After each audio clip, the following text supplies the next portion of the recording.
me just want to welcome David Icke onto the show. He is a geopolitical expert, but more than that, he has been covering a number of important issues for decades. He's released a number of books. His current book, which we're going to talk about in a bit, is a bombshell book and goes into a number of issues. But we're going to get into that in a second. David, thank you so much for joining us. How are you? It's a pleasure, mate. Yeah, we've just been chatting off air about you living near Bellevue Football Ground, where I played all those years ago in the 1970s, where Doncaster Rovers used to play. Exactly. I'm not too far away from there. I am not too far from there. We haven't made it as well as you, David. We're not living in the Isle of Wight. So, well, I actually at the moment I'm speaking to you from near Derby, near the Iconic studio. So, which I think you know. Yeah, I've been there. It's brilliant, and I love your sons. They're really nice guys. Met both of them. Are really brilliant people. Right. So, what are we going to talk about then? Well, this is what we want to talk about. We've got lots to talk about, David. Thanks for joining us. And by the way, you did release your book, and we'll talk a bit about that in January 2026, which is the roadmap.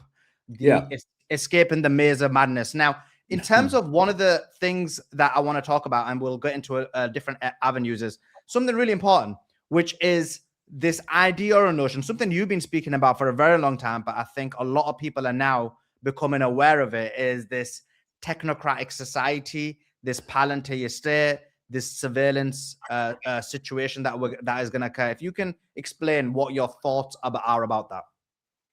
Yeah, well, I describe in the roadmap a vast picture of interconnected history, interconnected elements like corporations and governments, and a vast network of secret societies that I call the global cult. And we've been under the impression, or most people have anyway, that presidents and prime ministers run governments, that politicians make the decisions, and that the world is a series of random events that are not in any way coordinated. I think people are starting to get a bit more streetwise about that now. But when I started out, it was a joke that you were suggesting this could be the case. And so I have this phrase, know the outcome and you'll see the journey. In other words, if you look at the world in terms of random events, it seems uncoordinated. It seems to be bewildering. What's going on? Why are they doing this? Why are they doing it that way? And the moment you know what the outcome is planned to be, where we're being taken, those random events suddenly become very clear stepping stones to that outcome. And the big outcome that they're moving towards, and it's very clear now that that's what's happening. In fact, they're admitting it. They're just giving it it will be a great thing kind of gloss. And that's the creation of an AI-controlled society, a digital-controlled society, including digital currency, for which there are massive implications for freedom, and crucially, a fusion of artificial intelligence and humans, the human brain. So in effect, the AI, whoever controls AI, will become the human mind.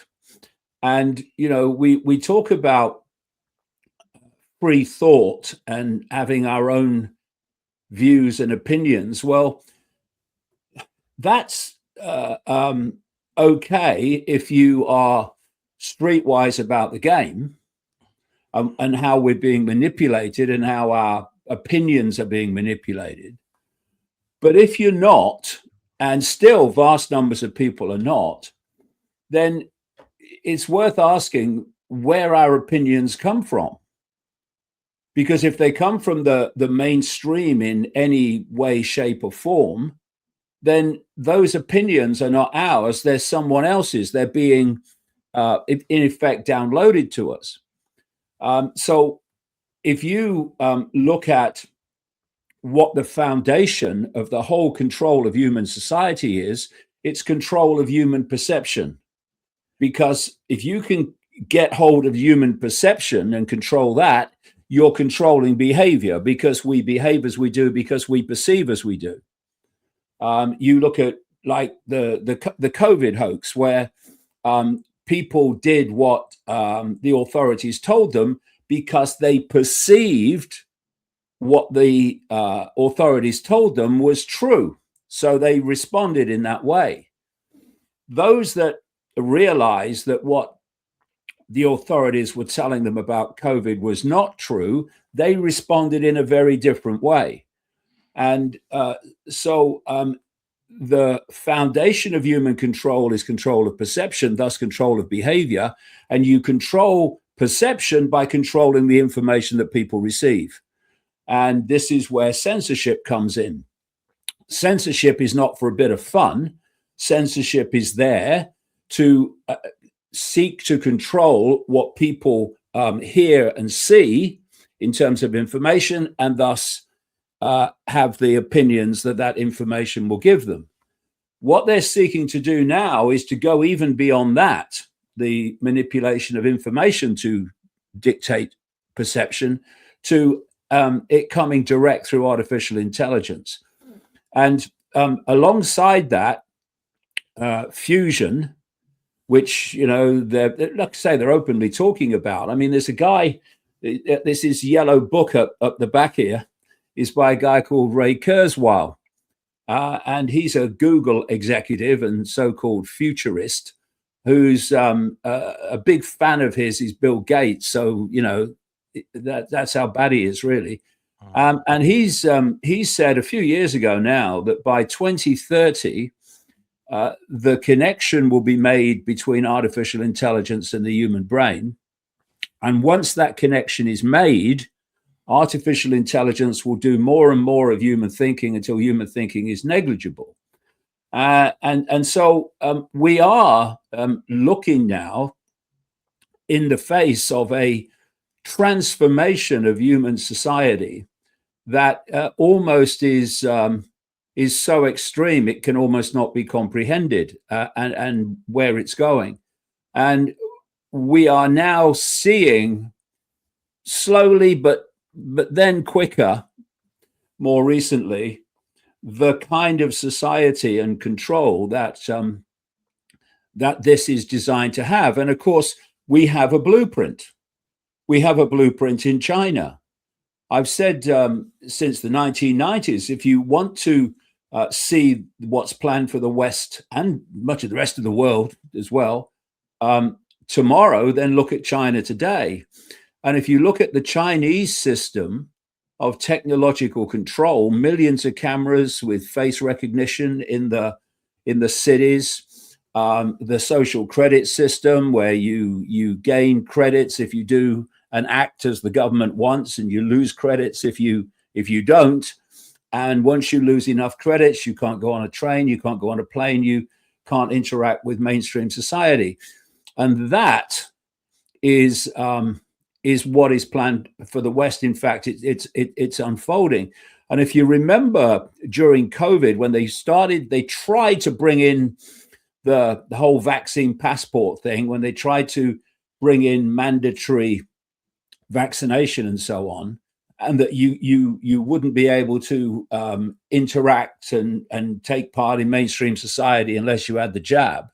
That was just a precursor of what is planned. And so we're not just sitting here theorizing and talking around the subject, sometime maybe over the rainbow. This is the stuff that's now unfolding before our eyes, thanks to not only China, but in the West, in terms of the Silicon Valley billionaire oligarchs like Peter Thiel and Elon Musk and Larry Ellison and Sam Altman and so on. They are seeking to bring in, and of course Peter Thiel and Palantir are absolutely along the road. They're bringing in this kind of surveillance state that the whole social credit system will be based upon. Now, one of the things you mentioned is China. And with Chinese people, they're a lot more conformist. And so if you look at a Chinese person, whether in China or whether outside of China, even during COVID, they were following the COVID mandates. Like I was watching, even in the UK, right? We'd basically become a lot more relaxed on the rules. And yet Chinese people are still following the rules of whatever was being stated in China. Why I say that is with the UK or with the West, you do have conformity for sure, but conformity needs to be created in an extreme situation. So an example is COVID. One of the things I remember you mentioning, which I totally agree with, but I want you to elaborate for the kind of our audience, is that they are manufacturing civil unrest, and that could be in the United States of America between blacks and whites, in the UK between Muslims and non-Muslims, in Europe between a plethora of different people. What's your thoughts on, is that the main mechanism they're going to try and do it? Or do you think there's going to be, that is one element, and then there's other elements to try and bring in this type of Palantir surveillance style state? Because it's not like the Chinese, you can't go to like me and you and say, guess what? We want to surveil you. Are you, and you can't do anything about it. People will disagree with it. You need to manufacture an extreme situation. What's your thoughts on that? Yeah. I mean, the thing is that when I started out on this journey of uncovering all this in 1990, and I started to talk about, in those early years, the fact that a few people controlled the world, the reaction was, that's not possible. So why isn't it possible? Because if you look through known human history, there is a very clear theme, and that is that the few have always controlled the many. I mean, how? Mathematically, it shouldn't be possible. How can a relative handful dictate to what we're told is 8 billion people plus currently? It shouldn't be possible. But it is, because it's clearly happened and is continuing to happen. So how do you do that? And this comes into answering the question. There's a number of things you need in place. First of all, you need to get people, your target population in all its facets and forms, all its races, all its cultures, all of it. You've got to get them broken up into belief systems, because if you don't, and you're facing that wall of unity where the population know that we're all, no matter what our beliefs or religious beliefs or whatever, we're in the gun sights of the same force, then that unity will mean that the force is impotent. Because what do the few depend upon? They depend upon acquiescence, because you can't manipulate and dictate to billions of people who will not acquiesce to you. And, I've said so many times, fascism, communism, tyranny is never brought in by and imposed by fascist, communists, or tyrants. Why? Because there's never enough of them. Those tyrannies are imposed by acquiescence of the masses to the tyrants. That's how it works. And so what you need is to get people in a state of mind in which, well, let me put it this way. If you look at COVID, or you look at never mind just COVID, you look at every tyranny in history, you've had three basic groups. The first two groups are responsible for every tyranny in history. The third group is responsible for the end of every tyranny in history. So group number one, they're the people who are programmed to believe that you must just obey authority because authority knows best. It has our best interests at heart. Why would anyone think otherwise? And they just do what authority tells them. Then you've got group number two, and that says, don't really want to do what I'm being told to do, but what are the consequences for me of not doing it? And those two, either reflex action acquiescence or reluctant acquiescence, they acquiesce to the tyranny in whatever form it is. And then you've got the third group, and the third group says, I can see why you're telling me to do what you're telling me to do. And I can see why you're doing it. I can see what your goal is. I can see what the game is. I ain't doing it. And I don't care what you threaten me with. I don't care how you try to intimidate me. I'm not doing it.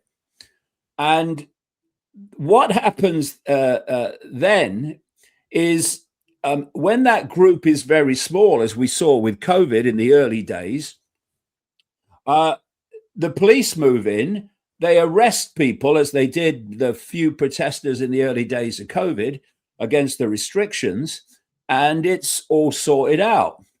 But what happens if people stick with it and won't acquiesce is the numbers get bigger. The more from group number two, who are doing it reluctantly and don't really want to do it, they start moving into group number three and not having it. And during COVID, England was really a real bastion or a light that showed what's possible if you won't have it. Because I remember in the early days, people were being arrested because they were very small in number. By the time the COVID restrictions came down, and they came down because people weren't having it. They came down earlier than they were planned because people weren't having it. We were hundreds of thousands strong, walking through the streets of London in protest, and the police were standing on the side of the road watching us go past. Why? Because too many people were saying we're not having it. And that's the dynamic, these first two groups and the third group, that's the dynamic between acquiescence to tyranny and not having it with tyranny. But there's other things you have to do if you're a few wanting to dictate and control the direction of the many. You have to get them, like I said earlier, in a state where they have rigid, unquestioning belief systems. Because if you have a rigid, unquestioning belief system, that's like a prison cell over your mind, because you're not going beyond the prison cell, in other words, beyond the belief system, because you've been brought up to believe what you believe, and therefore you have no other compass.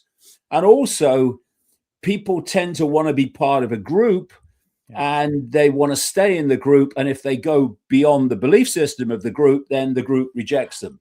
So they shut their mouth and just carry on. And this can be a religious belief system. It can be a political belief system, left and right and center.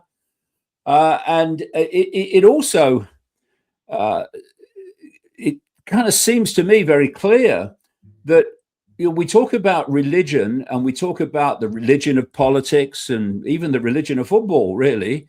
And we look at things like orthodox science, and we think, okay, well, that's different because that's kind of different to these belief systems. And then you analyze orthodox science. It's another form of religion. It's another mentality. Its holy books are the books of scientific orthodoxy. And if you step out of the orthodoxy as a scientist, you are a pseudoscientist, or you're dabbling in the paranormal. Just as if you step out of the belief system of any religion, it doesn't matter, you are blaspheming or whatever, or you are dabbling in the occult, a word that just means hidden knowledge. And that's the point. These belief systems, whatever they are shutting people off from hidden knowledge. I've always worked on the premise that whatever I know or think I know, there's always more to know. I know there's always more to know. And thus, my mind is always open and exploring all possibility to see if it stands up. But belief systems will not go there. And scientific orthodoxy belief systems won't go there. And so people are not in an open-minded way exploring all possibility. They're stuck in their limited, myopic sense of possibility. And once you've got people in these different belief systems kind of walled off from each other in the way they see the world, then you've got the perfect environment for the most important element of the few controlling the many, and that's divide and rule.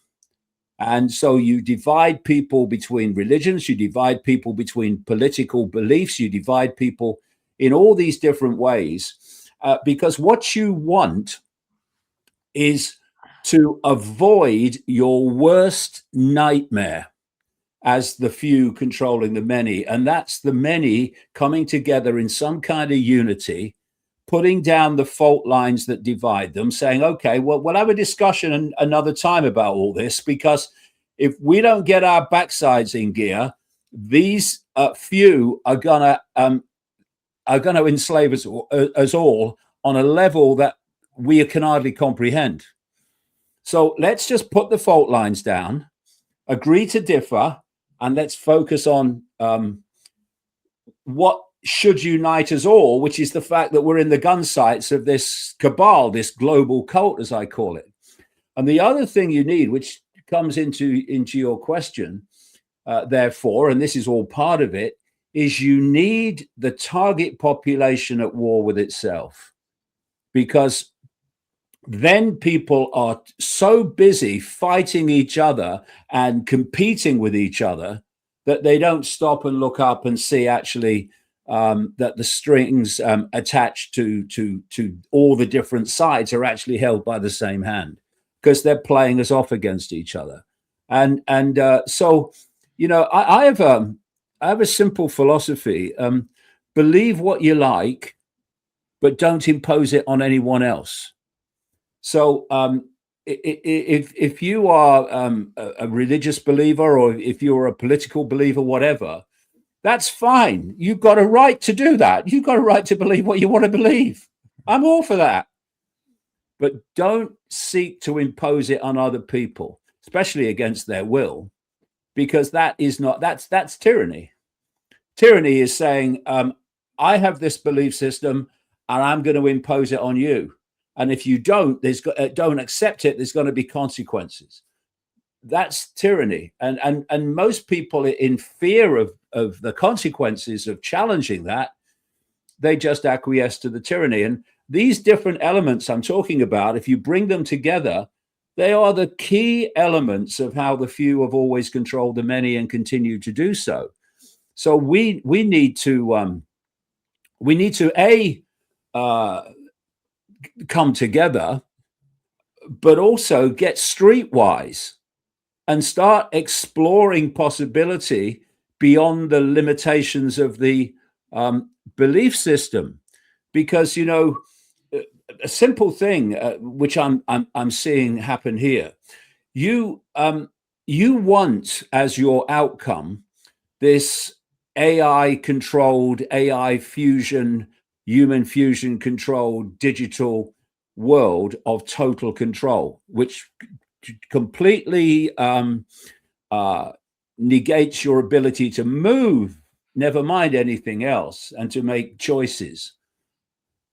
And what you do, and we're seeing it now, is you try to turn it into a competition. Like as we're speaking now, Trump's got his backside over to China, hasn't he? He's heading there, yeah. And he's taking your Musks, and he's taking your Larry Fink, the guy who's the head of BlackRock and the World Economic Forum, etc., and a load of other oligarchs that are going there. And what the game that's being played is, the West is saying, America particularly, we must win the AI race.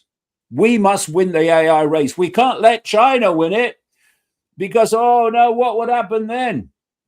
And so you turn human control on a level never seen before in known human history into a sporting competition.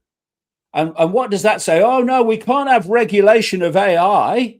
Well, because that will free China to win the race, and it's all perceptual manipulation. If you can't get someone's perception, then you can't get their behavior, unless they acquiesce. But overwhelmingly, you can't. So that's the ground. That's the stadium in which this whole conspiracy is played out on.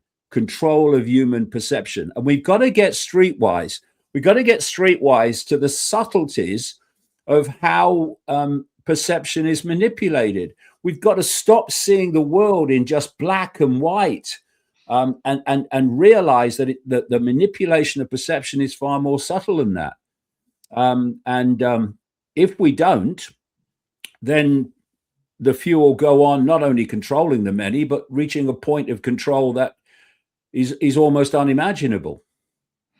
So just on that, by the way, I agree with you in terms of this manipulation and control, whether it's through religion, ideology, belief system, political system. I call it the captive mind, because that's how they basically control you.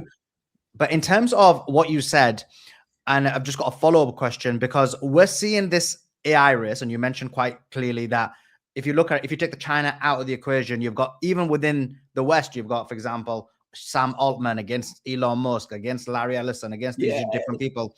And I'm a big believer that I don't believe in AGI. I don't think it's possible, but I'd like to hear your thoughts on that. But that being said, part of the reason is because why is this race happening between them? Because they know that, as you said, the small control the many. But guess what? If you control AI, you become almost the one that controls everyone. And so the race really is, because he who wins this race controls AI, and he who controls AI controls the world. That's kind of the way I see it, but I'd love to hear your thoughts. Yeah, I agree with you. And you see, another crucial element of the few being able to control the many is to divert the attention of the many. It's very simple. If you're a magician and you're doing the trick here with your left hand, you want people looking at your right hand, right? So all the time there are constant attention grabbing things happening.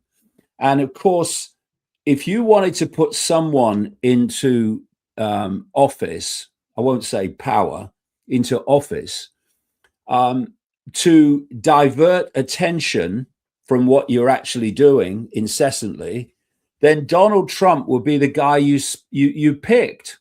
I mean, the man's a walking, talking drama queen. I mean, you turn on the TV or whatever every morning, and you're thinking, well, what the bloody hell has he done now?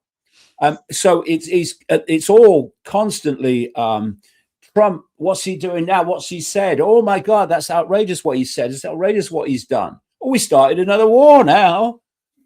And all the time, behind that smoke screen, behind that facade, the AI agenda is incessantly moving on and on and on and on. And we need to be again, streetwise to the fact that our attention is being diverted and misdirected so that we don't see the totality of what's going on. And I'll give you an example. What I do in the roadmap is I connect the dots. I connect vast numbers of dots and show that actually they're all connected. And this whole idea of the control of AI and the human AI fusion, the elements of that are being put into place, well, hour by hour now. And it's being done in different ways to hide the fact that it's all coordinated. And so I'm going to connect the COVID fake vaccine, which is not a vaccine under previous criteria.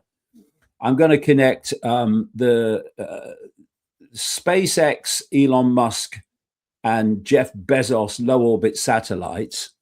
And I'm going to connect the towers that are beaming out electromagnetic, technologically generated frequencies all over the towns and cities. And we now reached the point of 5G. There's another advance on 5G, which is coming in. And Trump has given the go-ahead to 6G. And 6G, I say, is well, I mean, 5G is bad enough, but I mean, I think 6G is the Rubicon. It's when you cross into a totally different level of human controlled through artificial intelligence and frequency. So the other element is the COVID fake vaccine, like I say, because I've been in touch with various people, scientists, doctors, whatever, around the world since it came out, who have been looking at the blood of vaccinated people, fake vaccinated people, and have been identifying these nano structures that are self-replicating in the blood. I mean, it's extraordinary to see and to watch. Seen many videos of these electron microscope videos of what's happening. It's extraordinary especially when it's speeded up. And for me, what they're doing is infusing into the human body, and it's not just through that fake vaccine. You know, this same vaccine technique is now being played out across many other so-called diseases and conditions that they say, oh, we got a vaccine for that as well. Is it the same type as the COVID fake vaccine? Oh, yeah. Oh, I thought it might be. And in many other ways, they're trying to get this stuff inside us. And it's self-replicating. And, you know, I in the roadmap, I quote a Chinese whistleblower from some years ago now, actually, who is talking about how the Chinese have developed techniques of sending out electromagnetic fields, not least through the towers and everything, that manipulate the perceptions of the population. They've done studies on it, and they found that through an electromagnetic field, because what is the brain? The brain is processing information electrically and electromagnetically. So if you can intervene in that process with your electromagnetic frequencies, you can implant belief systems, perception systems. So this whistleblower was saying, and they've perfected it, but how much more powerful if you have a receiver system in the body and in the brain, because that's where it's designed to get, that is receiving these electromagnetic pulses, waves, frequencies, information through these towers and through these low orbit satellites. And what they're creating is a human hive mind. I've been warning about this for decades. And here we are seeing it unfold, where and AI human fusion is a classic expression of that, where you're tapping in or being tapped in to a hive mind frequency field that is basically leading people to come to the same perceptual states. Literally a hive mind, like a beehive or an ant nest or whatever. That's the process. Because if you look at the studies into how beehives work and ant nests work, it's through frequency. You've got all these worker bees going around and what have you, and these worker ants, and it seems to be absolute bloody chaos, but it's not. They're building something, together, and it's because there's a frequency coming from the queen, the leader of the hive, if you like, which is orchestrating all this. And if you can do that with humans, well, you'll get the same basic effect. And that's where they're leading. And again, you've got, Musk's SpaceX, they're putting up low orbit satellites. Okay, what's that for? Oh, yeah, that's for internet everywhere. Okay, well, that's good. And these towers, oh, well, you want to get on your phone, you got to have the towers. And by the way, the more we increase the power of what we're sending out, 5G, 6G, you're going to be able to download movies so fast, it's unbelievable. Oh, I like that. That's a great idea. And all of them have different excuses. Oh, well, you've got to have the fake vaccine because it will save you from COVID. Oh, really? Whatever happened to COVID? Where's it gone? On holiday? Where is it? But they're all kind of here, there, and over there. But actually, if you put it together, they're all connected to the same reason. But they don't want you to put it together. They want you to think that these things are all separate. They're not. No doubt. And we've moved on from COVID, David. We're on hantavirus now. So there's always. Oh, yes. Same script, though. yeah, exactly. They're not thinking outside the box. It's just like regurgitate the same script. Yeah, but I'll tell you an interesting thing about that. What I'm seeing is the requirement for human acquiescence to be overridden while seeking the same end. I'll give you an example. For people to be locked down, to work from home, to not travel, to basically not move, during COVID, you needed acquiescence. You needed people to basically not push back on it. But if you create a war that dramatically reduces the amount of energy that's available, then the same outcome becomes possible without human acquiescence, because either the price of fuel and energy is so high you can't afford it, or it's not available anyway. So we've got to be.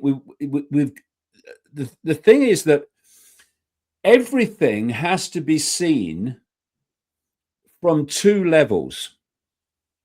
You've got the level that you see, and at the level that we see, we've got the leadership in Iran, and we've got Trump and the leadership in the United States, and they're going at it. What I say to people is, if you want to know what's going on, look at the outcome, because the outcome tells you everything about why things are happening. And so what is the outcome of this? Iran says this, no, Trump says that, or they've said that back, and they've said that, and they've done that, and all this stuff. What's the outcome? The outcome is that day after day after day, nothing's happening in terms of the global energy supply, And things are starting to get closer and closer to a major impact for many people in terms of price. It's already there. But the major impact on the way that society runs, because if you, and this is what's happening, if you want to dismantle society as it is, then you look at what that society is based upon. And it's energy, it's supplies of energy.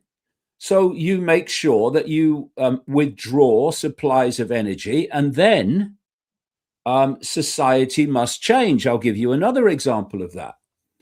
Human-caused global warming, which is a joke.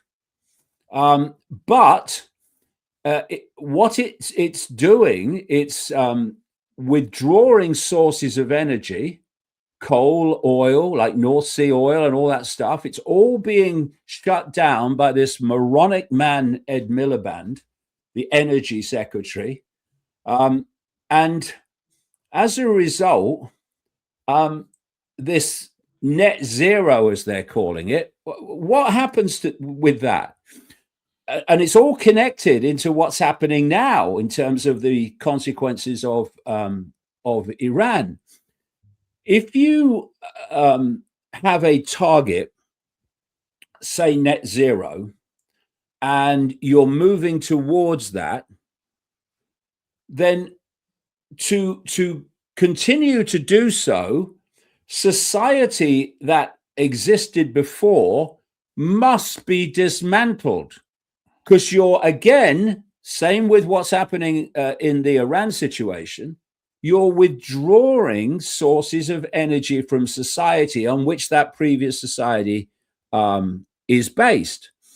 And what you have is a sequence you might call creative destruction. This global cult is moving towards its goal as a sequence. It's what I call the totalitarian tiptoe. You start at A, you know you're going to Z, but you know if you go too fast, people are going to look up and go, what's happening? So you go as fast as you can, but not so fast that people start to connect at where it's all leading. So before the First World War, because the whole foundation of control, and this, if you look at what we call history, it's very clear this has happened. The simple equation is, the more you centralize power, the more power the few have over the many. The more points of decision making you have, the fewer people can control the system because there's so many points of decision making. So what you want, as the few controlling the many, is the constant centralization of power. And at each stage, fewer people have control over more and more and more. And if you then look at the sequence, starting just before the First World War, the world was in a certain state before the First World War. After the First World War, we had the Versailles Peace Conference and all that stuff. The world was redrawn compared with what it was before. You then went into the Great Depression, when the economic system, as was before, was basically trashed and crashed. This is one of the other consequences of this Iran thing, if this continues to go on. And then you go very, very quickly into the Second World War. So you've had a status quo, you've destroyed it, World War I. You've had an economic status quo, you've destroyed it, Great Depression. You go into the Second World War, and at the end of that, the world is completely different to what it was at the turn of the 20th century. And now you have, as a result of the Second World War, you have the creation of the United Nations, centralization of power, stepping stone. You have the Bretton Woods Agreement, the creation of the IMF, the World Bank, and so on. And then I was born in 1952, it was about seven years after the war, Second World War ended. And pretty much until relatively, well, now basically, you've had the system has basically not changed a great deal. But they now want to take us into this totally transformed system based on AI and digital control, digital financial control. And to do that, they have to destroy the status quo. Because while you have a status quo that ain't moving, you can't replace it with anything. So you've got to dismantle it. And so in comes, and I said this to great abuse and a dismissal in 2024 during the election campaign, this is what Trump is coming in to do.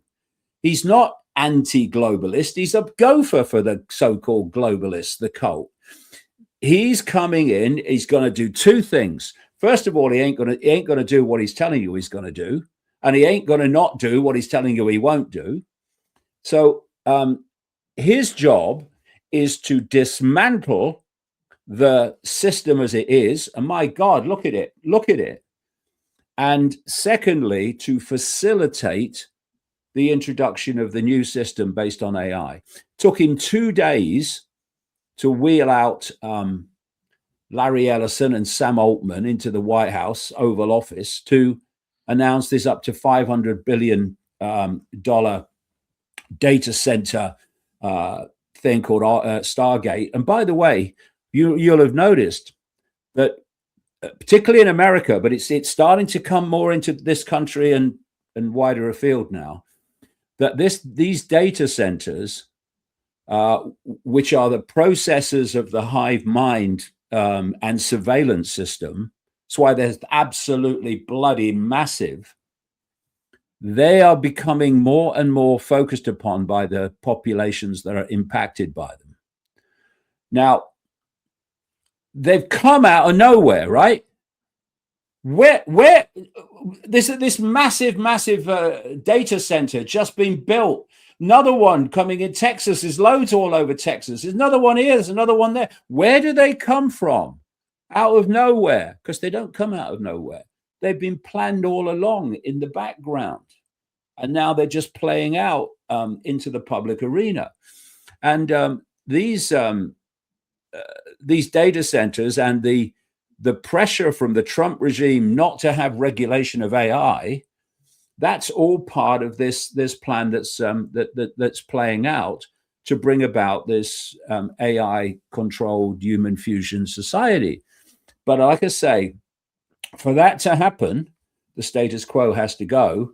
And that's what Trump's doing. So when you have people like Mark Carney, the Canadian Prime Minister, who is global cult to his bloody DNA, this bloke, head of the Canadian Central Bank, head of the Bank of England, massively influential in global financial institutions, now Prime Minister of Canada. He's making speeches saying, "Oh no, we the old order is not just being attacked; it's ruptured. We need a new world order. This is now the new speak. We need a new world order because Trump's trashing the other one." Even you have people even like Tucker Carlson and stuff, who's allegedly alternative media, saying, "Oh, we need to replace the unipolar world with a multipolar world, and bringing China in and all that." And the point is, what's the bloody difference between the United States being the dictator of the world, not least through its financial system architecture, and China becoming the dictator of the world? What's the bloody difference? They've just moved the point of power. And I've been saying for decades, again, the plan is to move the center of power in the world eastwards into China, into the Russia-China region. This is why they've started this BRICS alliance involving India and South Africa and Brazil, and from 2024, Iran, just before this kicked off. All these things are connected. And what Trump is doing, he's trashing the Western system so that movement of power can be transferred eastwards. And a whole new system has to replace it. And that's what's going on before our eyes. And I sometimes despair, not for long, but sometimes I despair to see the alternative media central core, much of which have come out of the mainstream since COVID, who were claiming, like the MAGA, etc., that Trump is against the globalists. He's going to bring down the new world order. Look what he's doing. He's bringing down the globalists. No, he's not. He's trashing the old cult system so the new one, far more extreme, can come in. I totally agree with what you're saying. And just to add one point in terms of the energy, because I agree with you, I think people psychologically are ready for some kind of control. And the way to control people is to where they don't have a choice. Would you protest and riot if the government said, guess what, you only allowed this much energy for your street? Would you be like, no, I'm going to use more? Because if David Icke was to use more on his street, then it means the other people on the street would get less. And so it basically forces you to conform because you have no choice. And in addition to that, to connect the 2 points about AI and energy, what do data centers need more than anything else? They need energy. And so they want to redirect that as well. Sorry, you wanted that. Well, this is the point. And you raise a very, very, very important point. At the same time that this cult is orchestrating, because it has through things like the Club of Rome that was created in 1968 as part of this cult, specifically to exploit environmental concerns to justify centralization of power. That's where the global warming hoax caused by humans came out of. The same people, the same cult that is behind global warming, and we need net zero. Why? Well, because it transforms human society in the way we want. They're the same people that are behind these data centers that require, as you rightly say, fantastic amounts of energy and water, by the way, to allow them to function. So at some point, I mean, some of these companies like Microsoft, they're opening bloody nuclear power stations to get the energy for these data centers. I mean, the energy requirement is stunning.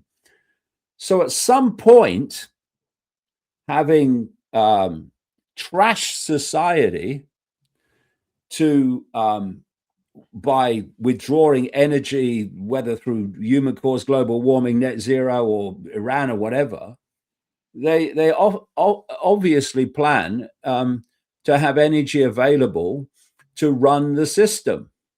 And it will, because they're not going to go short, that's for sure, because it's part of the agenda. And they will have all planned that, right? On one side, it's just extraordinary when you look at it. On one side, they're saying, oh, no, we've got to save the planet and all that. And on the other side, they're saying, oh, we need fantastic amounts of energy for our data centers. So that circle needs to be squared in some way, and it will be withdrawing energy, and then suddenly it will be back. But when it comes back, again, in the abundance necessary for these data centers, society by then will look very different because it will have been trashed and their new system imposed. So, and just to add to what you're saying, the same scientists who you're referring to in terms of these global warming, man-made global warming scientists are the same ones that were the nuclear winter scientists as well. I wrote a paper about this like 10, 15 years ago. So it's the same people just reframing things in order to get the same agenda that they want. So I completely agree with you. But in terms of, you mentioned the Iran war. What do you think's going on there? Do you think this is the sole reason for it? Or do you think there's a bigger overarching reason? Or do you think this is just a kinetic war to financially benefit the military industrial complex? Well, I think there's two things you can pick up immediately. One, of course, is the withdrawal of energy.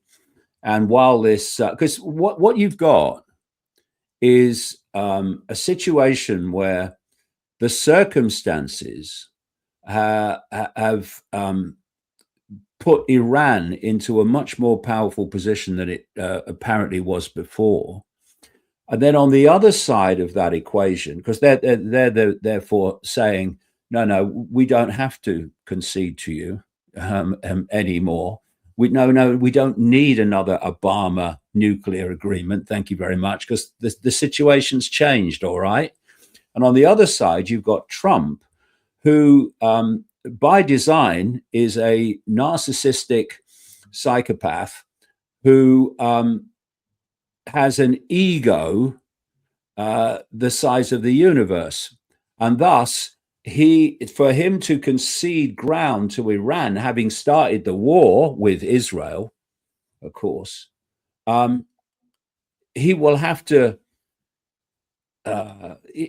accept, in some humility, they never will, that he's got to give ground to Iran.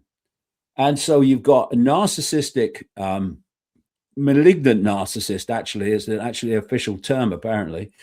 On one side, you've got Iran that's aware of its increased power over events on the other. And you've got stalemate. And, it can only be broken unless Trump concedes something, which is highly unlikely, but possible, especially when China's had a word in his ear, is to carry on the war and try to bring Iran down that way. But you have this situation where I mentioned earlier about the power in the world moving eastwards.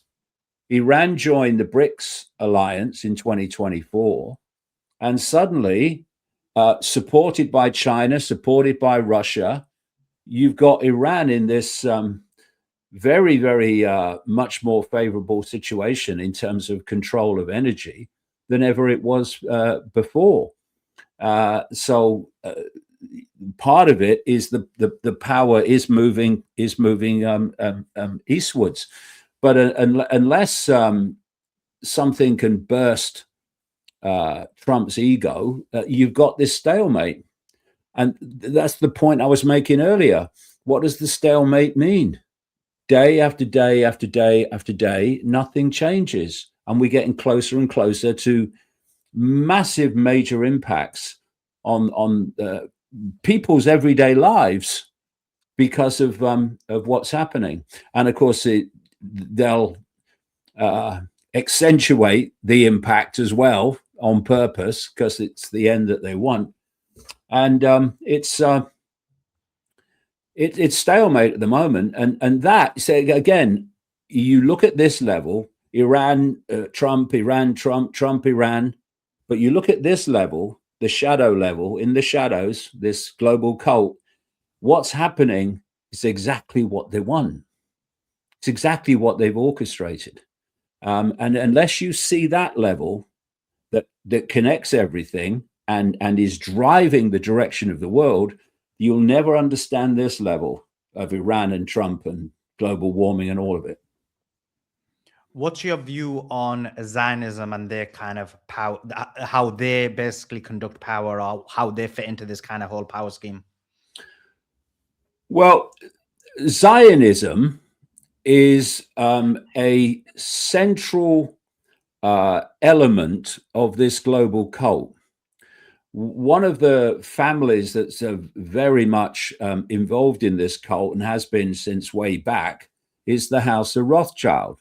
Of course, if you look at the history of the creation of Israel, I mean, the Rothschilds are all over it. So Zionism is what they've done is they've persuaded the Jewish population, or vast tracts of it, about a certain historical narrative to glean support for what is a cult narrative and a cult agenda. And of course, Israel has been put in there as a as a point of conflict in the Middle East. If Israel wasn't there, then we wouldn't have had the conflicts that we have had in the Middle East. And so Zionism has to be seen, I would suggest, not as just a political philosophy of a certain number of people, but as a vehicle for this cult to impact upon its agenda. And if you look at the whole idea of the Greater Israel, this is the idea that Israel expands to its biblical peak of land ownership to encompass all these kind of lands around it, including part of Egypt, including part of Iraq, including part of Syria, including the whole of Lebanon, the northern part of Saudi Arabia, etc.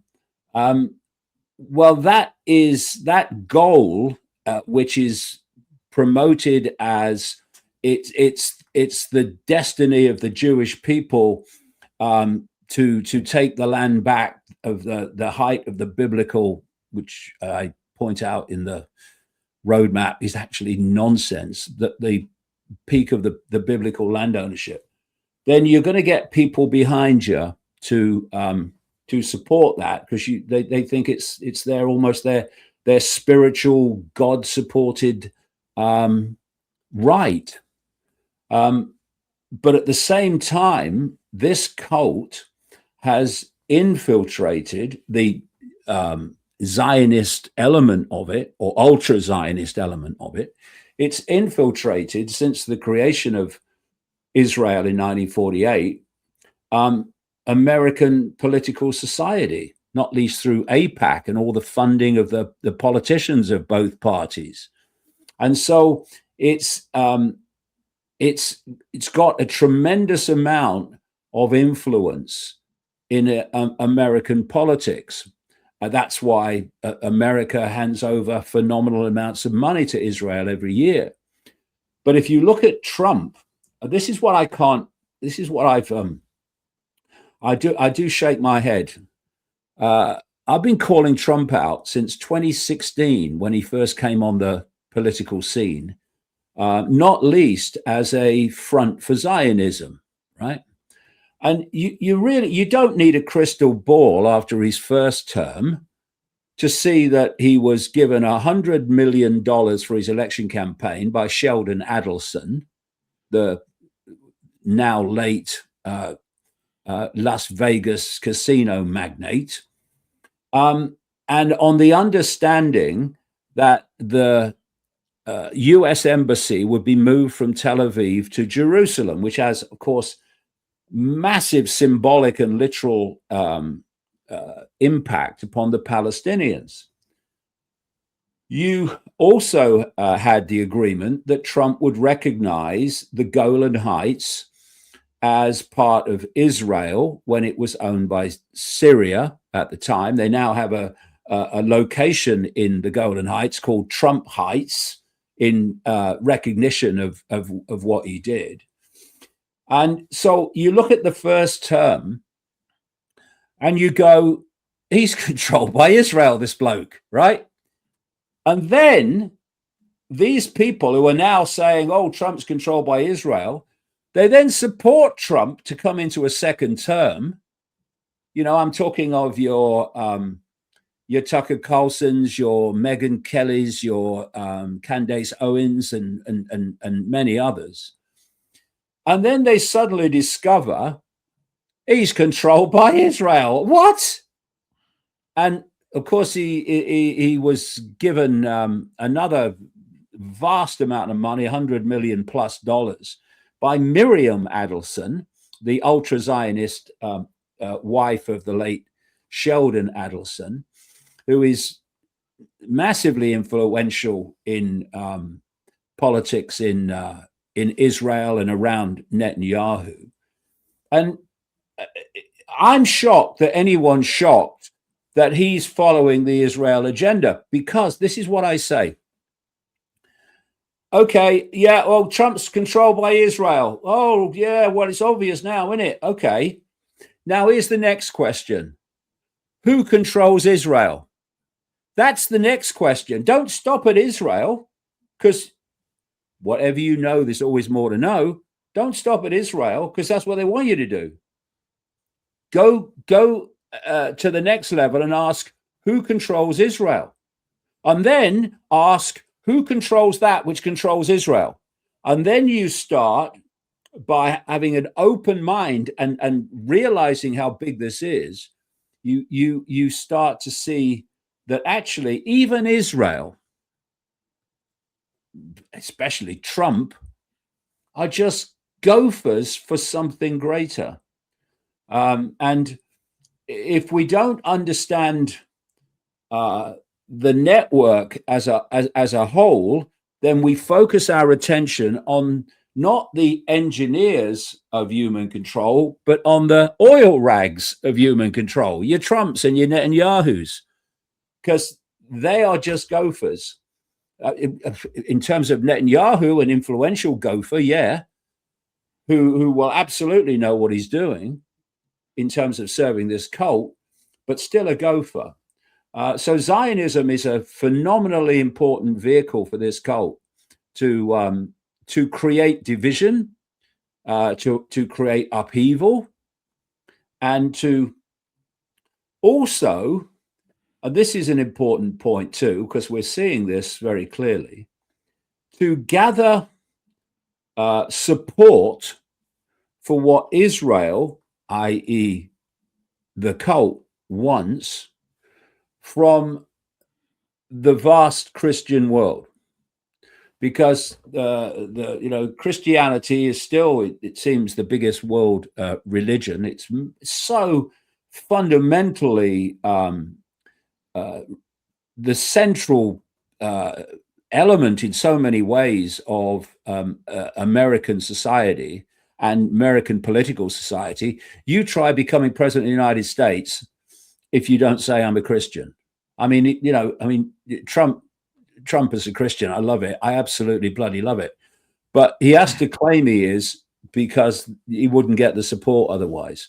You look at the whole MAGA thing that supported Trump. It's very much Christian based. You look at the overwhelming number of alternative media influencers in the United States. They're welded to Christianity. And so if you look at the number of Jewish people in the world, and many, many Jewish people don't support any of this stuff, but let's connect all Jewish people to Zionism, because then we can say that people are anti-Semitic if they challenge Zionism. But if you look at the number of Jewish people in the world, it's absolutely stunningly tiny. I mean, you're looking, according to official Jewish figures, at 15, 16, 17 million, something like that, in a world of 8 billion, we're told. So to gather massive support in America, which is so important for Israel's survival and prosperity, then you have a Bible, and it's got an Old Testament and it's got a New Testament.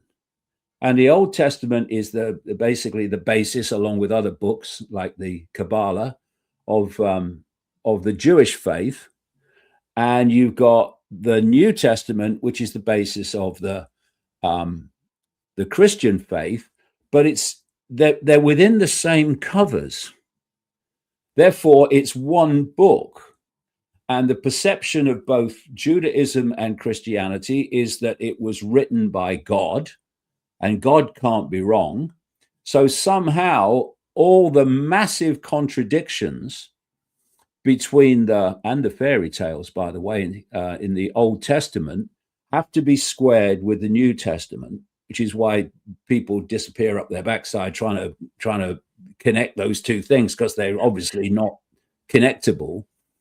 But where I'm going with this is, because it's one book, and the Old Testament talks about the promised land and how God has Jews as his chosen people, Israelites, chosen people. Somehow, because it's the same book, the Christian belief system has to somehow encompass that. And so what you have, not everybody who follows Christianity, no, but vast numbers of people that follow Christianity have supported Israel because of the biblical references to Israel and its right to that land. And so religion is a fundamental part of this perceptual control system, especially in relation to Israel. But what, of course, has happened since October the 7th is the horrors of what's happened in Gaza. I mean, just beyond imagination. Plus now Netanyahu's blatant manipulation of Trump to start the Iran conflict, which has led to all these global consequences. More Christian people are turning against the Israel government, and hallelujah to that. But again, we need to appreciate that the Israeli government, like the American government, like the British government, like the French government, the German government, on and on, are expressions of this cult shadow network. And so we need to keep asking who controls Israel and who controls that which controls Israel. And then you start to get the kind of picture where you get some kind of insight into how vast this network of control really is. And just on that, you mentioned who controls Israel and who controls the person who controls Israel. One of the things you mention is, and I want you to clarify or maybe elaborate, illuminate, is about humans being used as some kind of conduits of energy. I don't know if you mean from an energy perspective or from a consciousness perspective. What's your kind of perspective on these greater powers that you're speaking about, how they're using humans and what their end goal is, if there is actually some kind of end goal? Because what is the end goal of some greater power? Well, it's kind of interesting that around the turn of this year, I said that this year is going to be the year of the alien. And the reason I said that is because I noted that Steven Spielberg has another alien movie called Disclosure Day. It's out, I think, June the 12th, something like that. And I thought they're not gonna let that go. They're going to use that as a peg for getting this whole alien agenda, alien belief in aliens into the public arena. And it was a matter of weeks into the new year that Trump announced he was going to release he announced that he was going to release. No, he was told to release more and more of these files on extraterrestrials. The first lot came out, of course, a few days ago. But the thing is, history shows us that authority lies. And if you start from the premise, whatever authority says, it's lying, and then do some research to see if on the odd occasion it's actually telling the truth, it's a much better way not to be scammed than to think, first of all, authority must be telling me the truth, and then find out later it's not, because authority lies.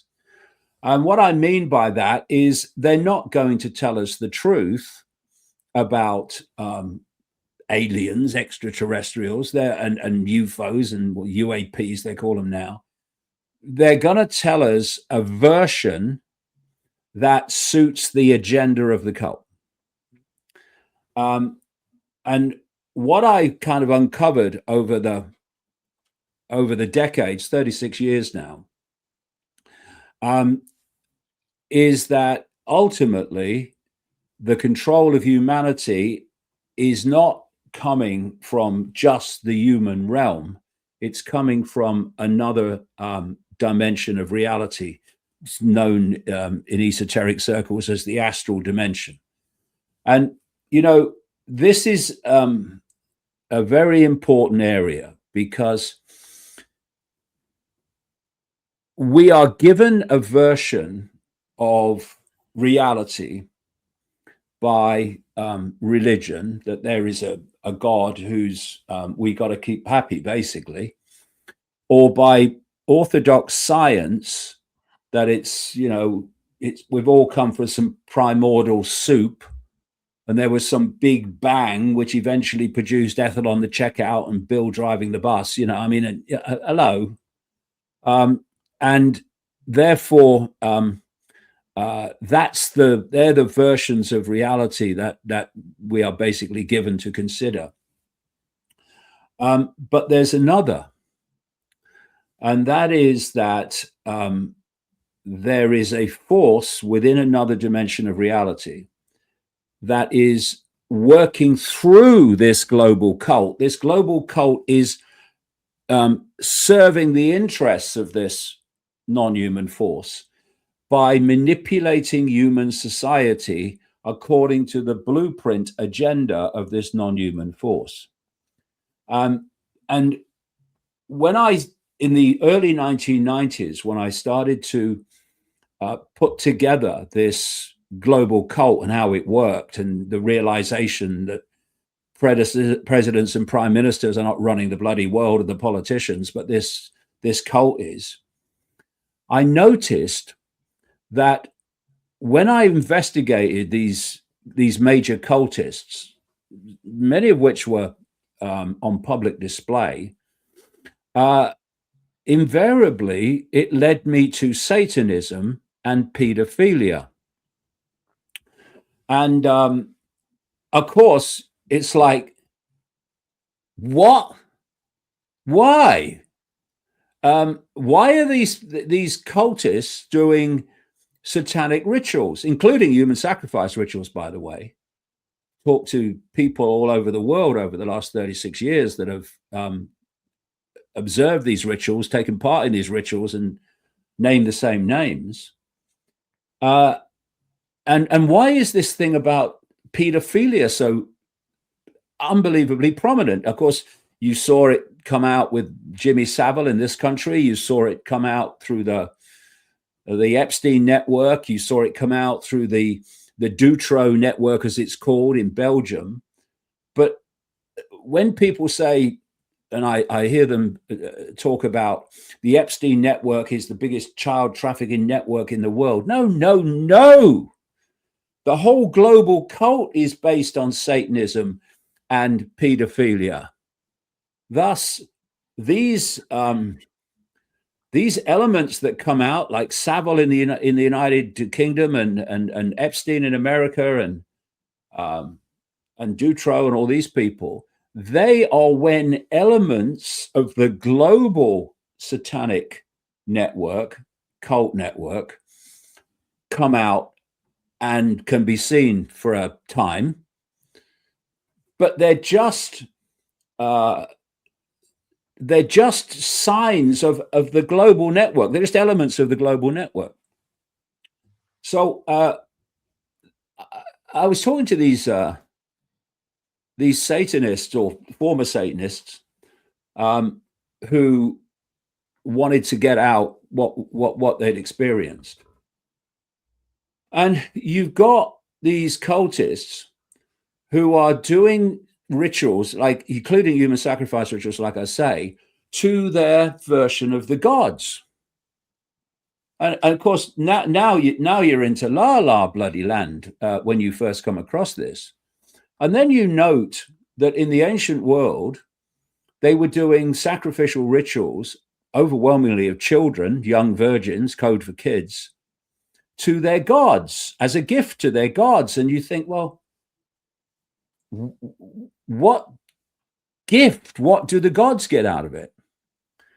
And of course, the penny drops very quickly that the gods they were doing those rituals to are the same, quote, gods, bunch of prats, actually, that these Satanists today, cultists, famous people, are doing their sacrifice rituals to. And then you realize that although, you see the famous pantheons of gods like the Greek pantheon and the Egyptian pantheon and the Roman pantheon, you see that there are pantheons of gods all over the world in all the different cultures. And then you realize that they're talking about the same entities in this astral dimension. These are these gods that people talk about. And so the question was, what is this gift?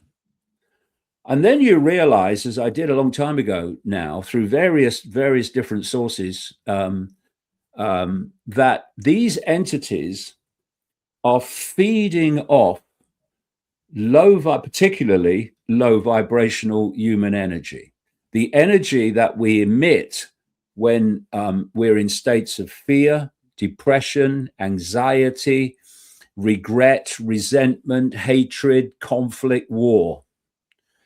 And this is mainstream science. Every time we think and have an emotional response, we are generating frequencies. People call them what? They call them vibes. Oh, he seemed a nice bloke, but I got bad vibes from him, because you can hide your real self with your facial expressions and your body language and your demeanor. But you can't hide your real self in terms of the vibes you're giving off. That's why people say, he seemed a nice bloke, bad vibes. These vibes are what these entities feed off. Not just in satanic ritual, but this is a focused a version of it. So if I'm looking at someone in an emotional state, I'm seeing their emotional state in their facial features. I'm seeing it in their body language. What I'm not seeing, because it's outside of this tiny band of frequency that we can see called visible light, I'm not seeing the vibes they're giving off. I might feel them, but I'm not seeing them. Why? Because they're astral phenomena. They're going into this other dimension. Because people, when they're talking about heaven or other dimensions, they tend to look up, wonder what's happening in heaven. But actually, it's not like that. Of course, these dimensions share the same space. They're just on different wavelengths, different frequencies, like the analog television and radio stations. And these entities overseeing the ritual are feeding off those vibes. And what are those vibes? Well, if you're a child or an adult even, but certainly a child, and you're put through these rituals, you are in a state of extreme terror. And terror is a very powerful low vibrational energy. This is the gift to the gods. This is what they're feeding off as it's emitted by the person being sacrificed. And also what happens is terror creates a chemical reaction which infuses the blood with adrenaline. That's adrenochrome that people in the conspiracy arena talk about, not least in terms of personalities in Washington, D.C.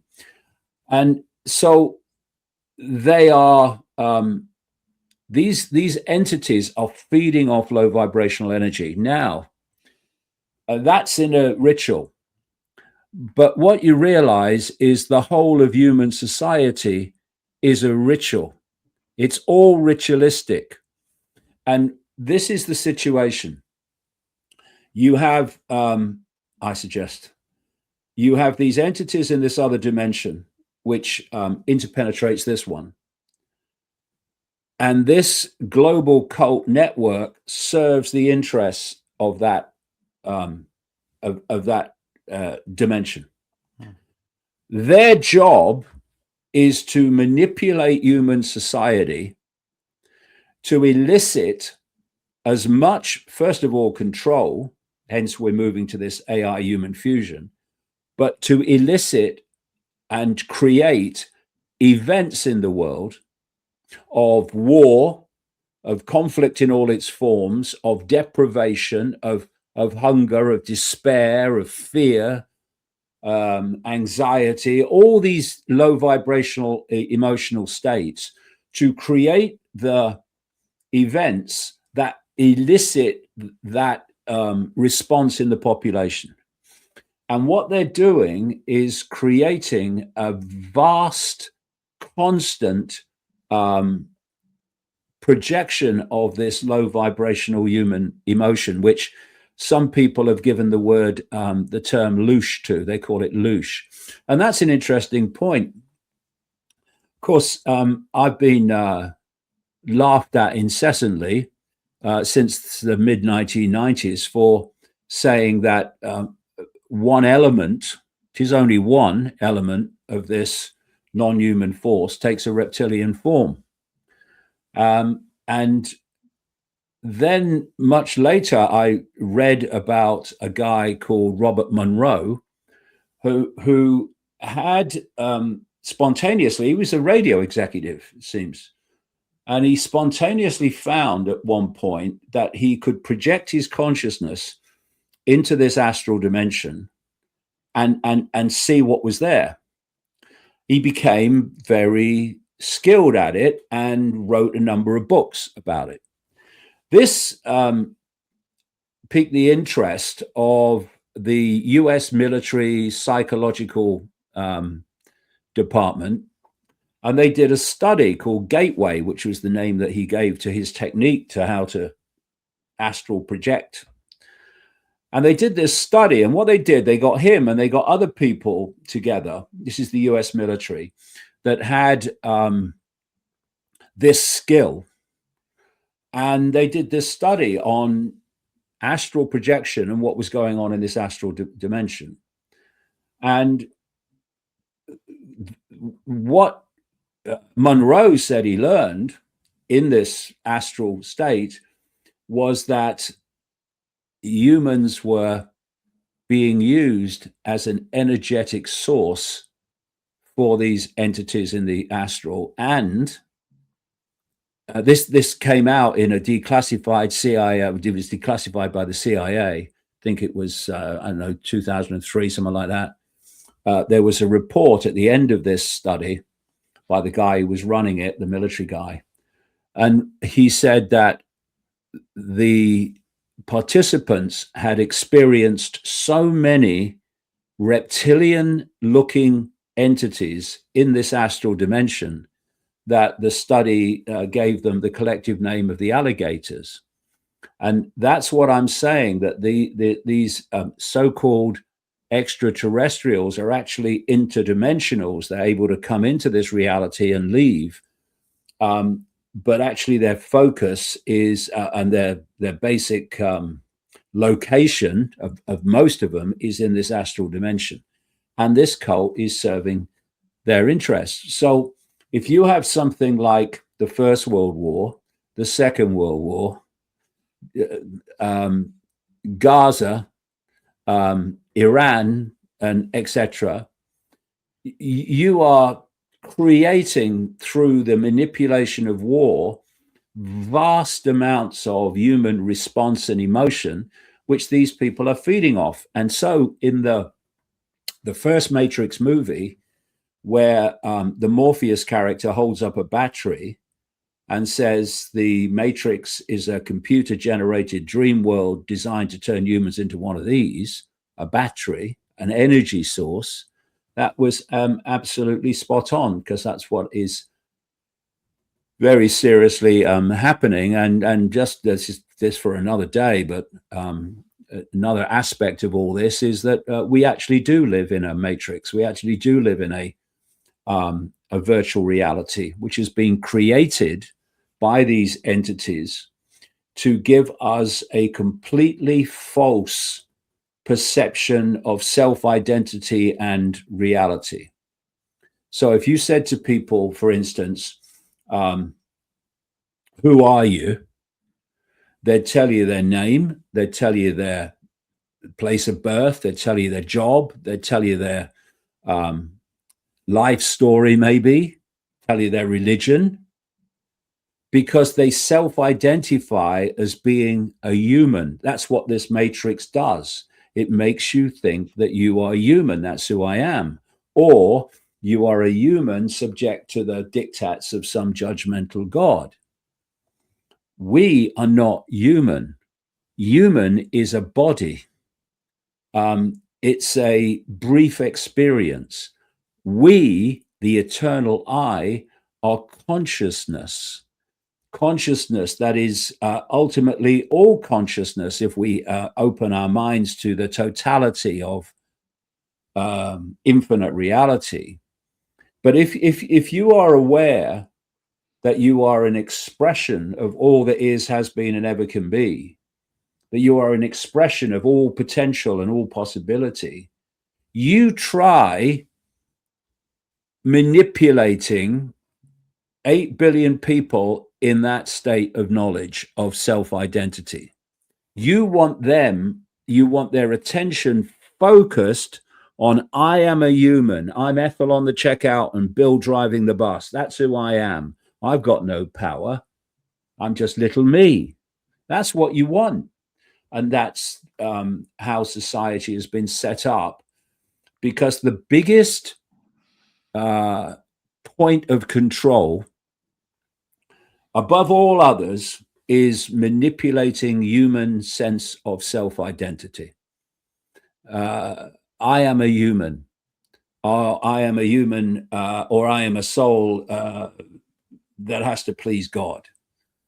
No, we are all that is, has been, and ever can be, having a brief human experience. But instead of being aware of that, our focus of attention, not least through this, is so focused that we believe in the myopia of who we are rather than the infinite totality of who we are. And that is why if you look at the world, we are constantly being encouraged to believe that we have no power. The power is with authority. It's not. The authority power that is used against us is merely the acquiescence power that we give to authority.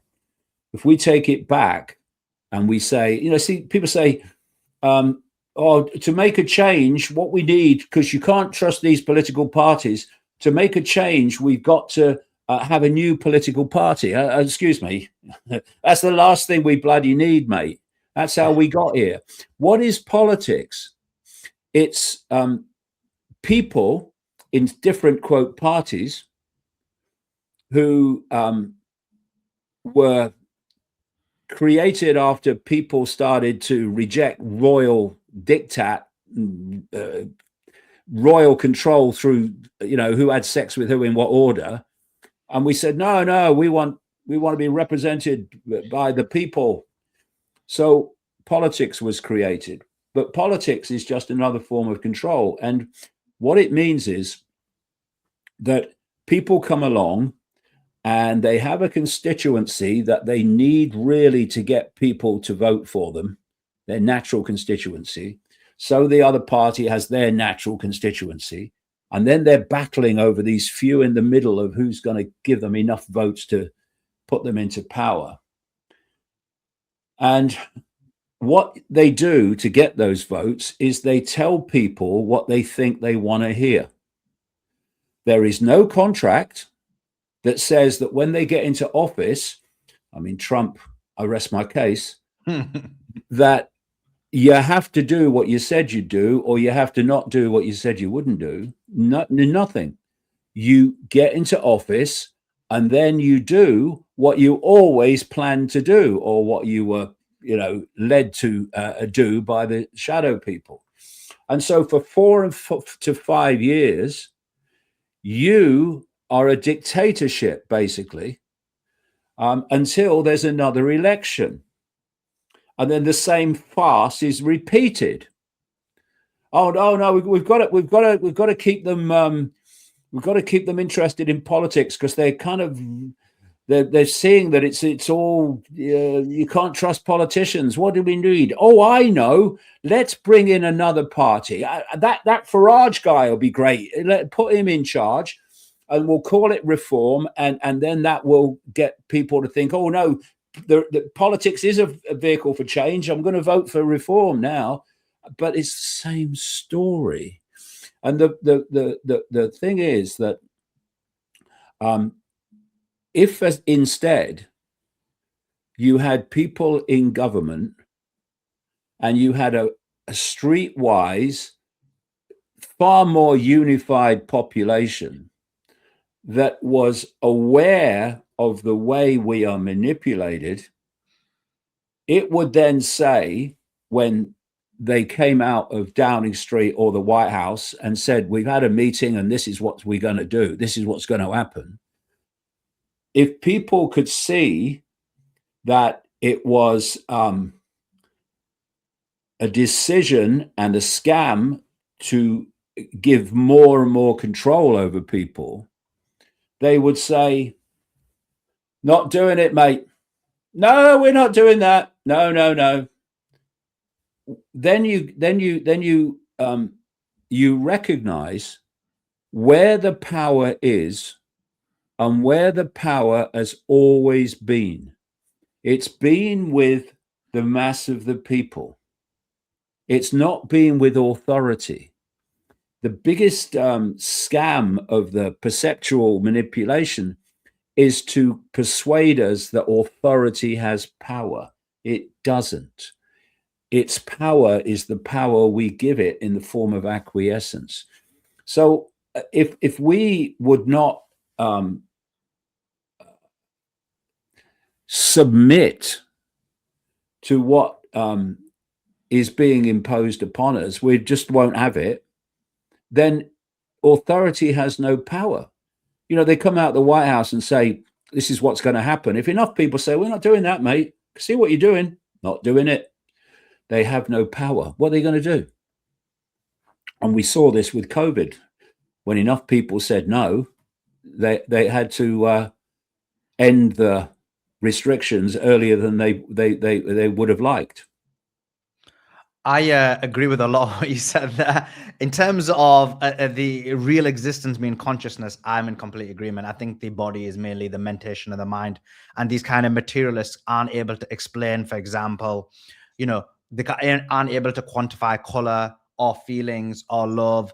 And these are like things that can't be quantified in the materialistic world. So I'm completely in agreement with you there. And in terms of what you mentioned about the Matrix, I believe that what basically, based on what I'm hearing from this interview, is that your thought process is that the reason they want to basically functionally put AI as within the human body or within the human mind is in order to, again, use it as a battery, almost like in the Matrix where they use each human as a battery and you don't have to like worry about other things because you can infuse artificial emotions if you connect AI with humans. I presume that's what you mean, but and well, if you what I'm saying is, and I've been saying this for a long time now, I mean, you know, a long time, is that the universe, as we perceive it, as we decode it, actually, but I get into that in the books, is a massive advanced quantum computer. It's what it is. And it's equivalent.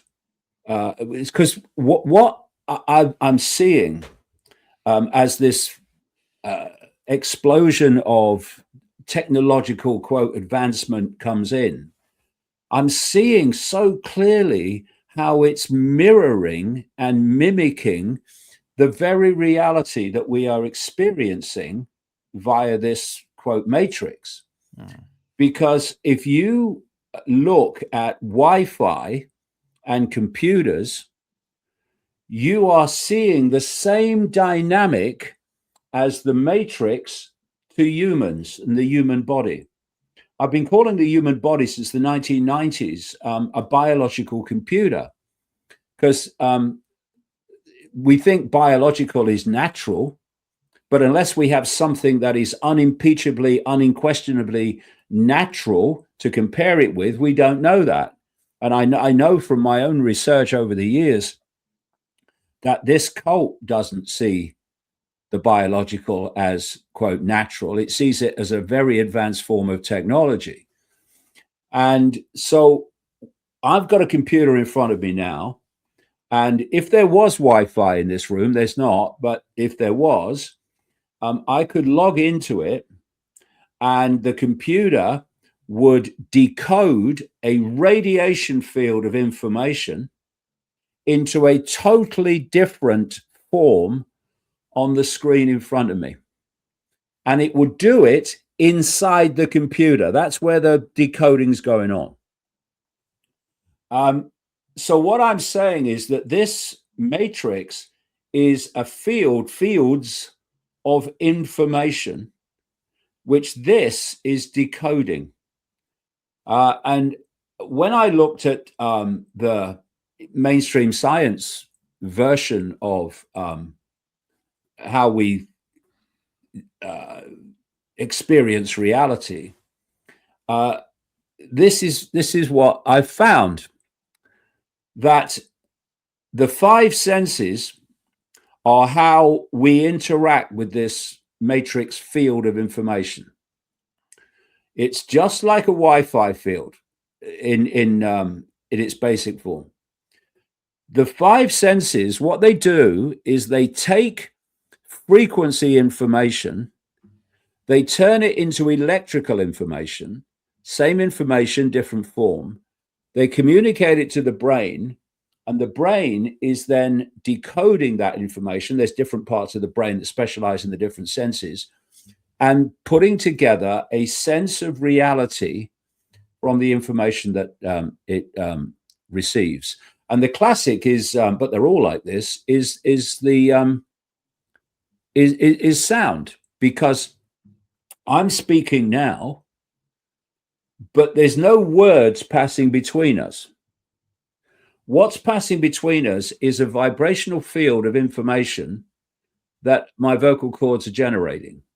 It's picked up by the ears in that frequency form, sent to the brain in electrical form, and the brain then decodes that information into the words that we hear.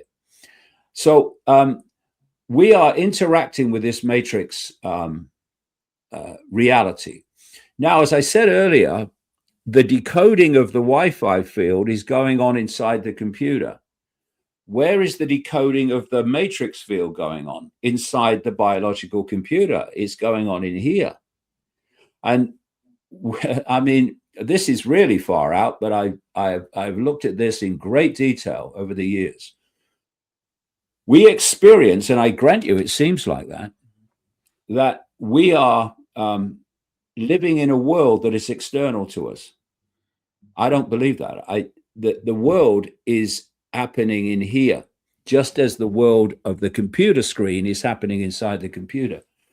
So when people look at Trump or Harris or Starmer or Farage, they are so far away. It's a way the conspiracy plays out, yes, but they are so far away from the very foundation of the conspiracy.